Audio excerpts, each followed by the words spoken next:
Good afternoon, everybody. Welcome to our midweek time of prayer with the community.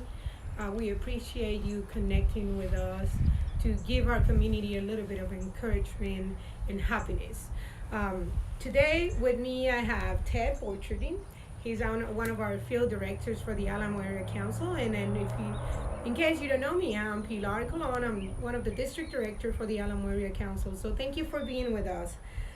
Today, we wanted to talk a little bit about why do we need comforting, right? Comfort.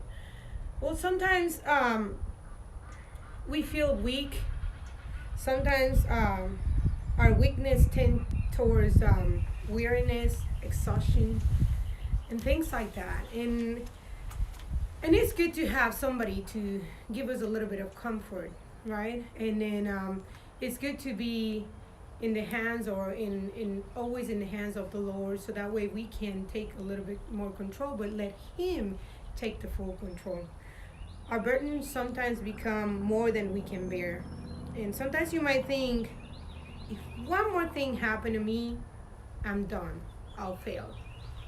But we want you to change that mind, okay? We have a great community, we have a great group of people, we have a great Lord that gives us that strength and support. And so today I wanted to share a couple of a passage from the Bible from Isaiah 40 that says like that. Don't you know? Have you not heard? The Lord is the everlasting God, the creator of the ends of the earth. He will not grow tired or weary, and His understanding no one can fathom. He gives strength to the weary and increases the power of the weak. Even youth grow tired and weary, and young men stumble and fail. But those who hope in the Lord will renew their strength. They will soar on wings like eagles. They will run and not grow weary. They will walk and not be faint. So we want to ask you, just think about it, right? Close your eyes, think about all those burdens and situations that are happening in your life, and put all those burdens in His hands, and He will give you strength. Things are going to be okay, you'll see. As long as you keep His love in your heart and act upon it, we will come out of this. So mount up your wings as eagles, okay? And feel that strength from the Lord. And then, so now I'm going to give some time to Ted. He's going to do a little prayer for us. And take it over, Ted. Thank you, guys. Thank you, Pilar. Ladies and gentlemen, scouts and scouters, please remember that a scout is reverent. Dear Lord God above, the great comforter, we ask for your strength. We ask for the energy to mount up like wings of eagles, on the wings of eagles, and not to grow faint or weary. We ask for your blessing. We ask for your courage. We ask for your wisdom to be upon all of us. Please bless all of us, near and far. Those first responders on the front line of the medical situation we're currently working through, all the way down to the retail suppliers that are keeping our stores stocked and the trucker that is on the road. Please, dear Lord, bless us and keep us all. We ask for your peace. We ask that you remind us to be the messengers that you want us to be. Let us be your messengers to pass on your wisdom, to pass on your message of hope and love and peace. We thank thee, O Lord, for the gift of Easter. We thank thee, O Lord, for the lessons and the message of Passover. And again, as the great comforter that you are, dear Father, we ask for these things. Amen.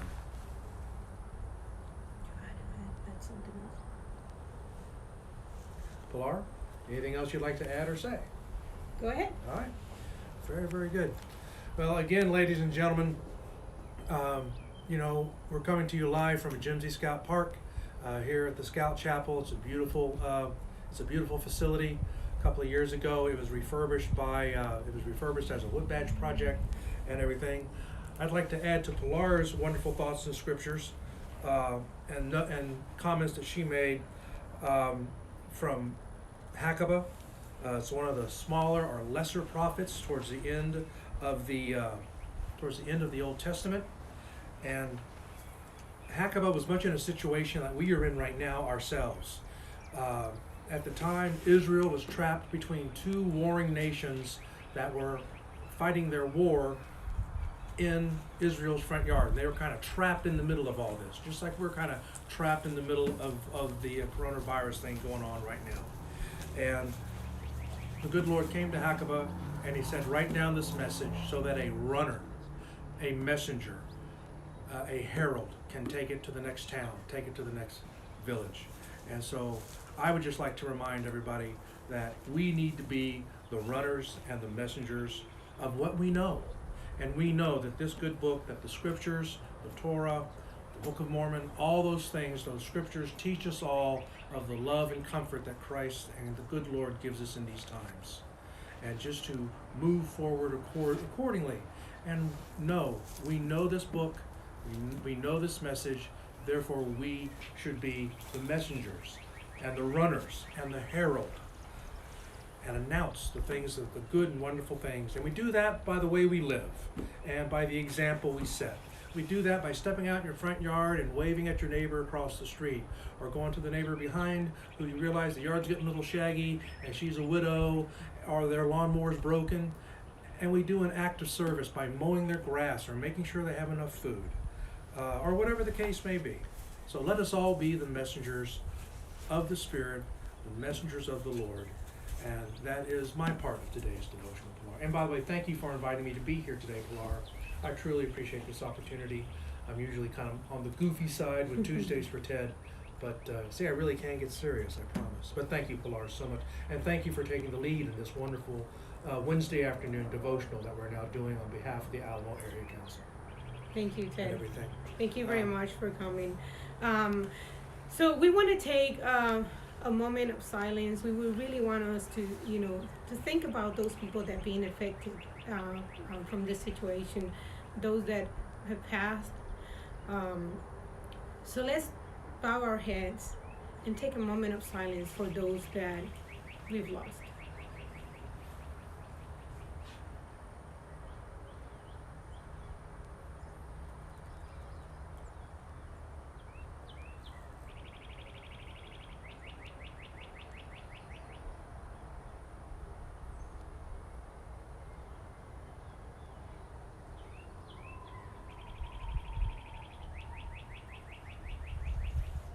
Thank you, everybody. Now, we have a guest here today. I want to say a couple of words on behalf of our Alamo Area Council. But before we present that guest, don't forget to tune in on our Alamo Area BSA.org/scouting at home.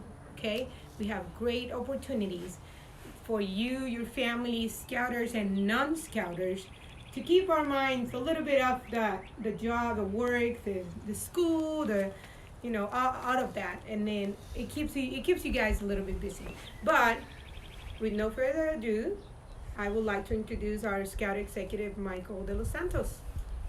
Come on, Michael.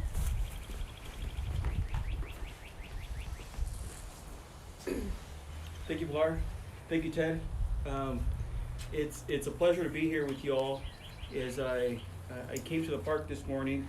I don't live too far from the office, and I took my walk here to the chapel this morning. It was about 1.5 miles.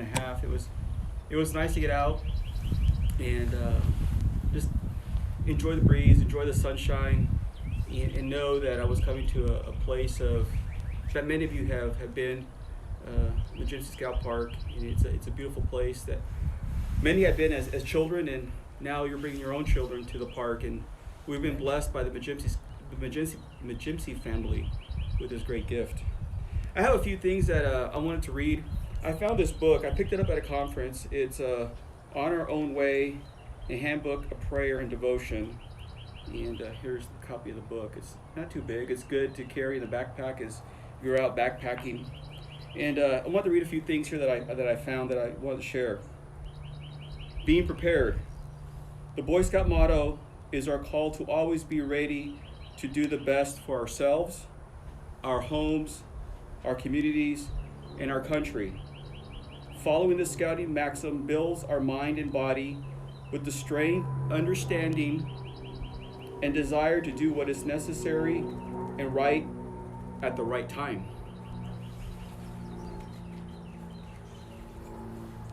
A Native American prayer. In harmony may I walk, with harmony before me may I walk, with harmony behind me may I walk, with harmony above me may I walk, with harmony underneath my feet may I walk, and with harmony all around me may I walk. It is done in harmony.